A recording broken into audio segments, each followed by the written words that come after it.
और गम में दारू पिएंगे, और गम में दारू पिएंगे, दारू पिएंगे।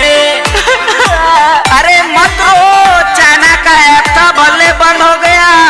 डीजे डीजे अरे पुजवा का वीडियो कैसे देखेंगे, अरे पुजवा का वीडियो कैसे देखेंगे, लुलिया का वीडियो कैसे देखेंगे, लुलिया का वीडियो कैसे देखेंगे, कजली का वीडियो कैसे देखेंगे, कजली का वीडियो कैसे देखेंगे, सोनिया का वीडियो कैसे देखेंगे, सोनिया का वीडियो कैसे देखेंगे। अरे बाप रे, हम सलोनी का वीडियो देख। अरे हम निशा गौरगन का वीडियो देखते थे।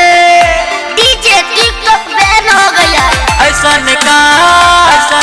मोदी सरकार कर दिए हैं, मोदी सरकार कर दिए हैं, स्टार को बेरोजगार कर दिए हैं, बेरोजगार। जानते हो भैया, अब नहीं कोनो लड़का वीडियो बना पाएगा और नहीं कोनो लड़की वीडियो बना पाएगी। बात तो तुम सही कह रहे हो।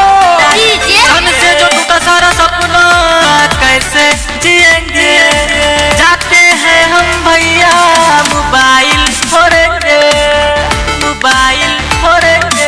कजली का वीडियो कैसे देखेंगे, कजली का वीडियो कैसे देखेंगे, लुलिया का वीडियो कैसे देखेंगे, लुलिया का वीडियो कैसे देखेंगे, उजवा का वीडियो कैसे देखेंगे, उजवा का वीडियो